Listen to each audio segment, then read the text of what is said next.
Megyn Kelly, the left falsely tries to connect judge's house fire to claims of right-wing arson with Lowry and Cook. There's a South Carolina Circuit Court judge named Diane Goodstein. And this woman... Gonna smash that like and subscribe since I noticed I'm not already, and you guys should too. Right down below, we all know where it's at, and we'll get on with it.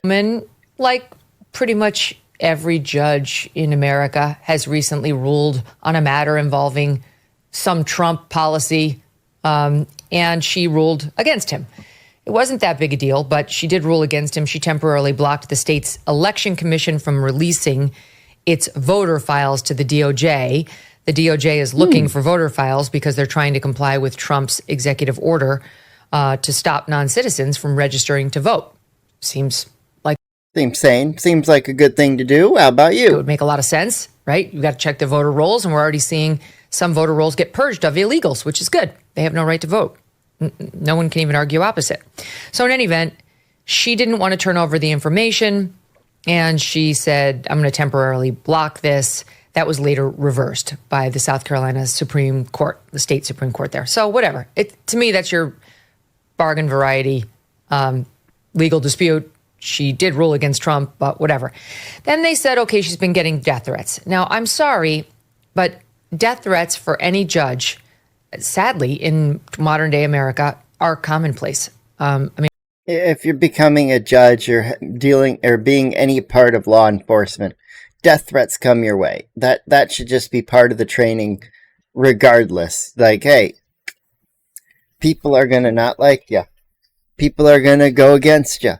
People aren't going to like what you have to say sometimes or what you do. It just comes with the territory. You got to deal with it. And then, maybe you show people how to deal with it. And I was a practicing lawyer for 10 years. I know about this. Lawyers get them too.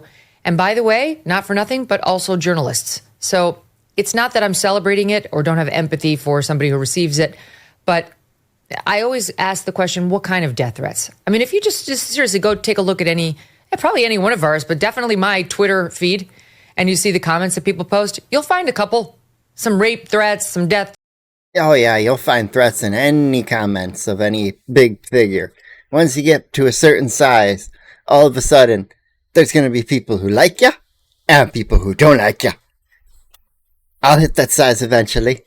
I might already have a few haters already. Or people who just don't like how I do things. Threats, some assault threats. That's okay. It's crazy, but... That's okay, and I won't need you.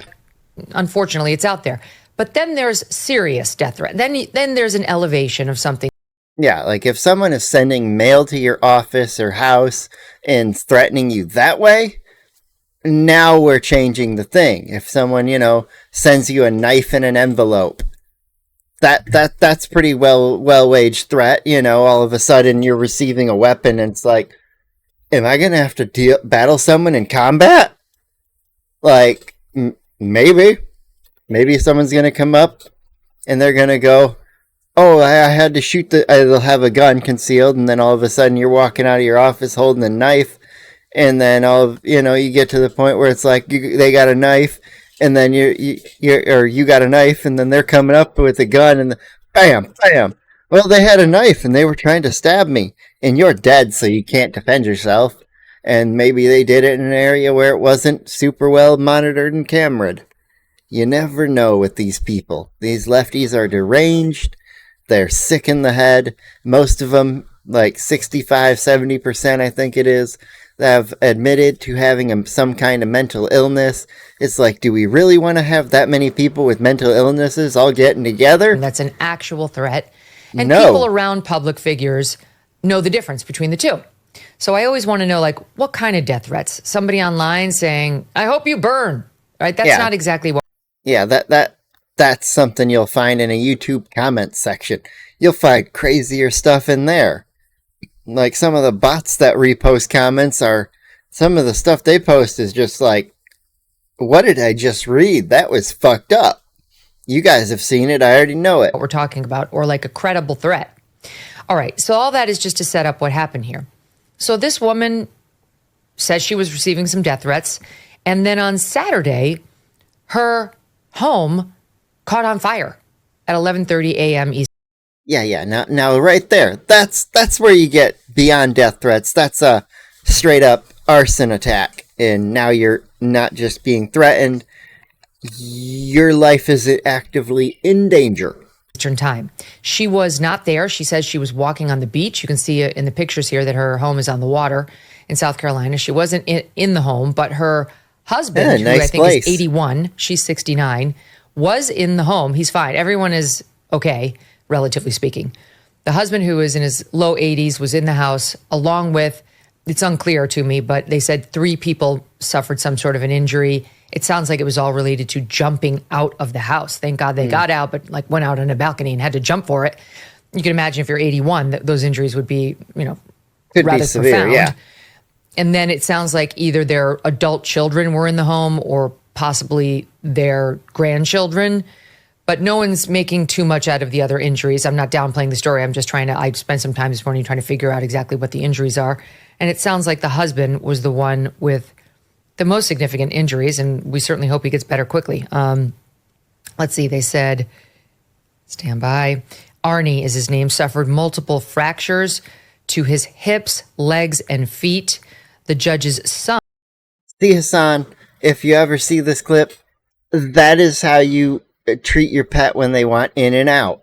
He wanted out a minute ago, and then he wanted back in, and then I opened the door. He didn't want in, so I quickly shut the door and sat back down.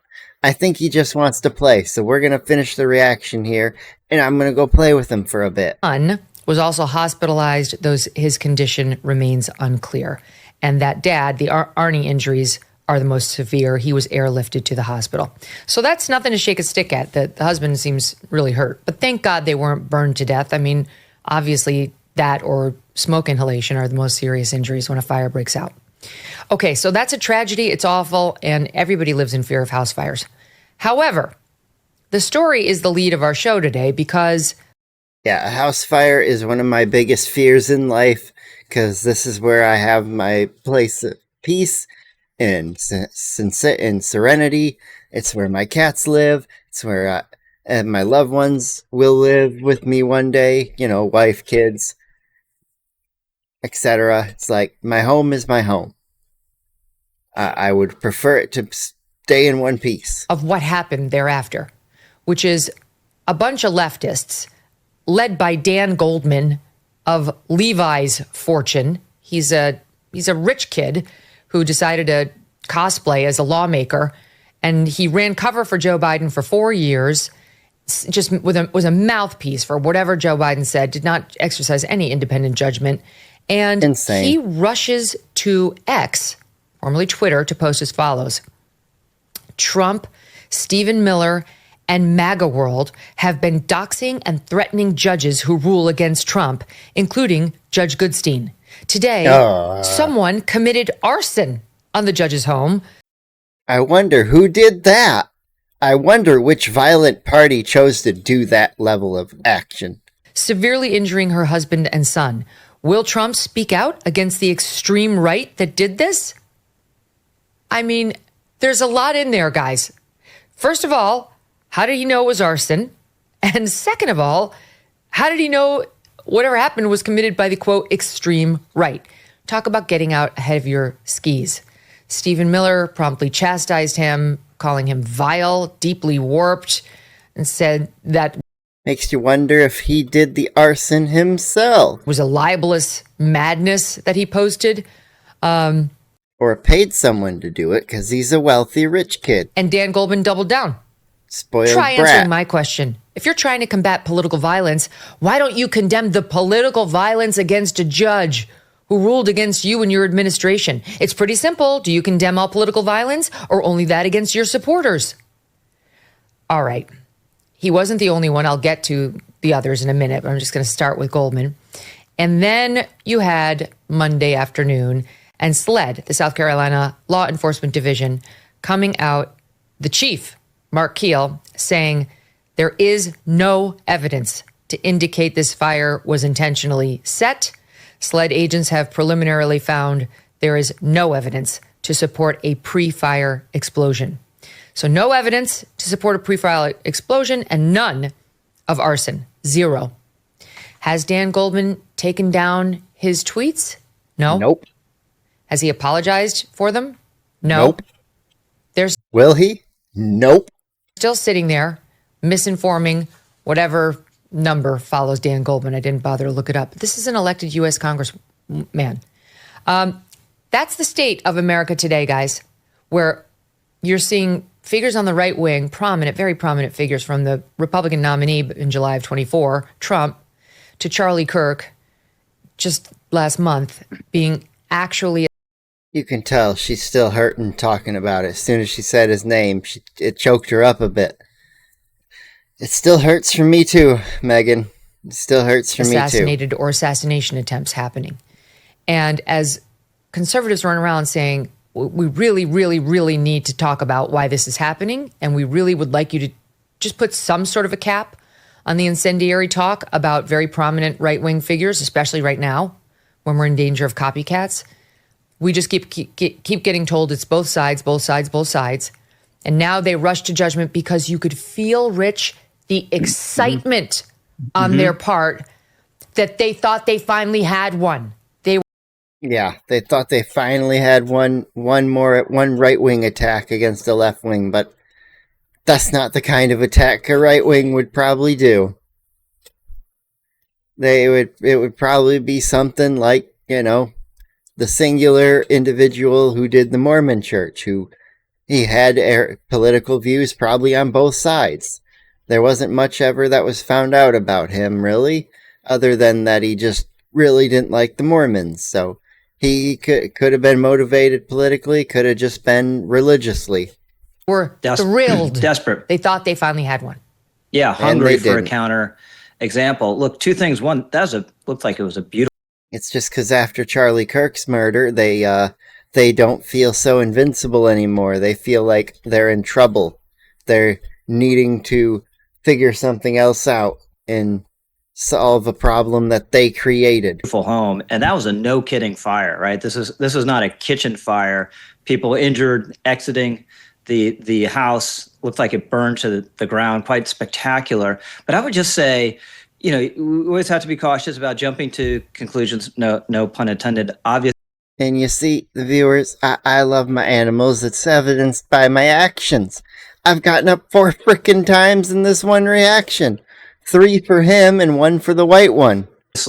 But 11:30 a.m., that's when you said the fire started. It's very unlikely someone's going to go commit an act of arson at 11:30 a.m., daylight hours, middle of the morning, with people in the home, right? It doesn't make any sense. And then there was no perpetrator or suspect. So, well, you might do that if you're a left-winger who's a radical leftist who really didn't like that and wanted to create a false flag. That could be something you're doing just so you can be like, oh, look, it was the right wing. They went against him, and so they went and attacked him right after. That's not how we work. So you're leaping to the conclusion the majority that it's of us arson, don't work that way. And then you're leaping on top of that conclusion that it was politically motivated arson. And then you're leaping on top of that it was mega politically motivated arson, right? And the only reason you do that is because you're feeling extremely defensive, because there have been these hideous acts of political violence that your own side has committed, and you want to engage in whataboutism or both sidism and use this terrible house fire as an example. He should be humiliated. He should be embarrassed. He should take the post down and apologize to everyone he misled and apologize directly to Stephen Miller. Of course, he'll never do it. Yep. And Charlie, Correct. It's not just him, of course. Among the others who pushed this lie was Neera Tanden. She's like a bad penny. She just keeps resurfacing in every administration, right? We saw her. She was Biden's director of domestic policy council. This was Neera Tanden after his bad June. This is a person who I've never heard of before. This will be a new one for me. Bad, to put it mildly, June 2024 debate. He's inquisitive, focused. He remembers. He's sharp. That's the honesty level we're dealing with. He remembers that he's sharp. That's not a quote I want to hear when there's talking about the leader of your country. When we talk about Neera Tanden, She was domestic policy advisor for Obama's 2008 campaign. She was domestic policy advisor to Hillary. This woman's just all over Democrat politics. She's a very, very well-known figure on the left. And Neera Tanden retweeted a tweet. It remains up that, let's see, reads as follows. A few weeks ago, one of Trump's top DOJ officials publicly targeted this judge. Today, that judge's home is on fire. Neera Tanden retweeted that. By the way, they're talking about Harmeet Dillon. This is how Harmeet Dillon, quote, targeted this judge. After that ruling I mentioned, Harmeet Dillon, who's a perfectly reasonable person, I mean, good luck trying to paint her as an extremist, tweeted out, the Justice Department, Office of Civil Rights, will not stand for a state court judge's hasty nullification of our federal voting laws. I will allow nothing to stand in the way of our mandate to maintain clean voter rolls. One citizen, one vote. That's how Neera Tanden, according to the left, somehow incited an alleged arson that didn't take place. And Neera Tanden's post remains up as well. Then she also added, we need to get to the bottom of what happened here. But this happened hours after Stephen Miller attacked judges for insurrection. I mean, the irresponsibility. Yeah, that's ridiculous. There are two things about this that annoy me. The first is I really do think that the institutional left has to decide whether or not it's acceptable to criticize judges. I don't like the way that Trump sometimes talks about judges. I don't like the way people around Trump sometimes talk about judges. Okay, ADHD side note, that clock behind him is cool. It looks like a watch, but with the band removed. That's neat. I like that. That's a cool decorative piece. Judges. But that is a consistent view that I have.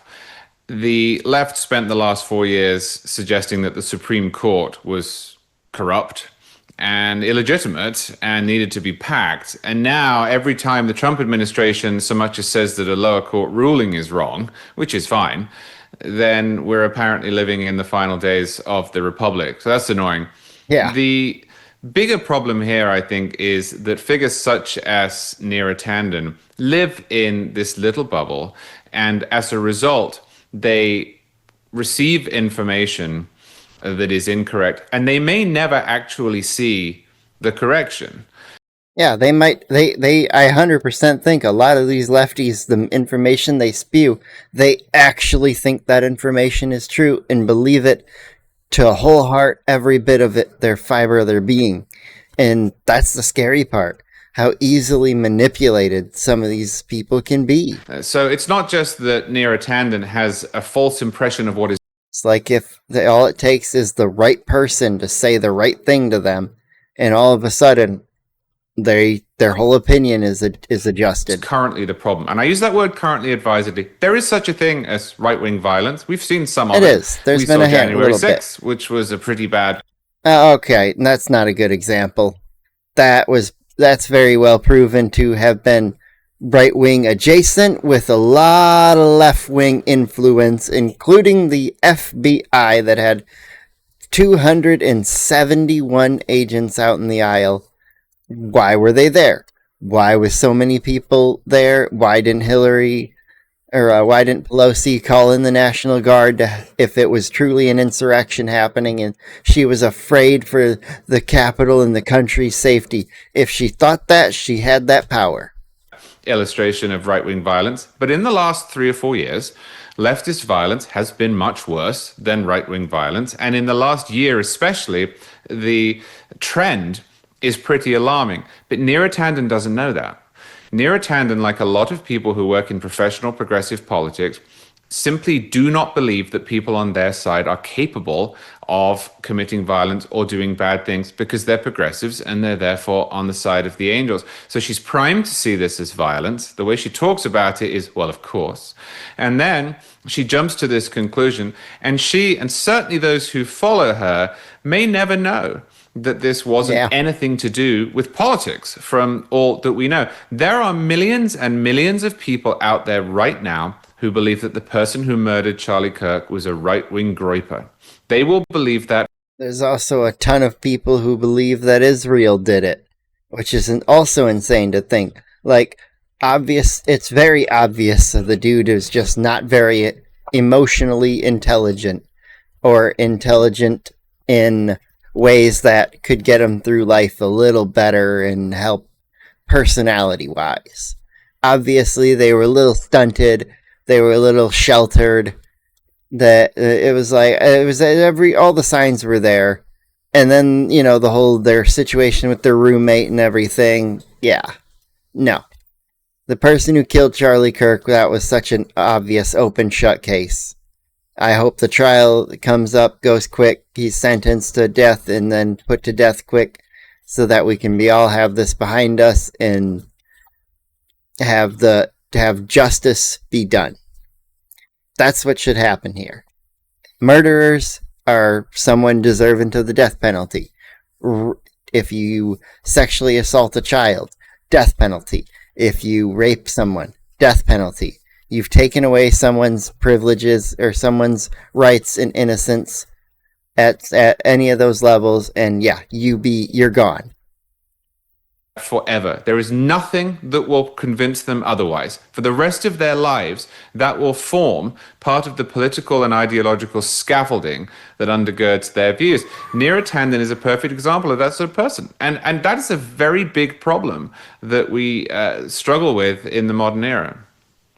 To your point, I was making this point yesterday. In the mornings, I listen to a bunch of podcasts, including NPR's Up First. I do this so that you don't have to do it. I need to keep an eye on them. I can't stand the podcast. I don't recommend the podcast. I don't like the personalities. I hate the music. Is she talking about The View? News is biased and almost like a thought bomb that goes off where you're corrupting your mind. But literally every day, I get an example of left-wing bias that is so egregious. We talk about them a lot. So people know it's real. They know it's real anyway, but seeing the examples is persuasive. And when the ICE shooter took aim at the Dallas ICE facility and wound up accidentally killing detainees instead of ICE agents, and the very first day that story broke, you may remember, I'm going to guess right off the bat that they covered it, said it was a right-wing guy mad at illegals. Out that on the bullet casings, he had written anti-ICE. You didn't really have to try hard to understand what was in his head.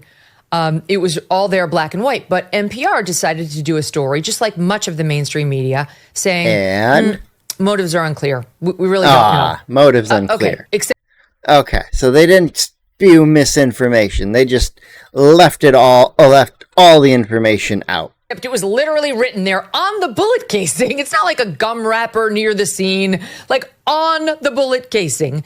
He was also at a communist-related profile photo on his social media, so they never know. It's unclear. So the next day, we're pretty sure which side he's on. This guy had written all sorts of notes at his personal residence where they found it, attacking ICE agents as guilty of human trafficking, saying the people who are at that facility are nothing but folks showing up to collect a. They call ICE agents arresting illegals human trafficking, when I guess how those illegals got in the country in the first place. Dirty paycheck. Then there was a handwritten note recovered by investigators that read, "Hopefully, this will give ICE agents real terror to think, is there a sniper with armor-piercing rounds on?" Yeah, now the agents have to think, is there a sniper with armor-piercing rounds trying to kill my detainees that I just want to send home so they can go back to their own countries that they belong to? That's all they're trying to do. But now they're like, now I gotta protect my detainees and save their life, potentially. I'm just trying to get home, collect my paycheck, and go home, man. On that roof. I'm sorry, Charlie, but how much more clear can you get? Yeah. Did you know gold is up around 40% this year? Whoop. Just an ad. Yep, that's all that's left. Anyway, I'll leave you that one here. I got a cat to go play with, apparently. He wants some attention.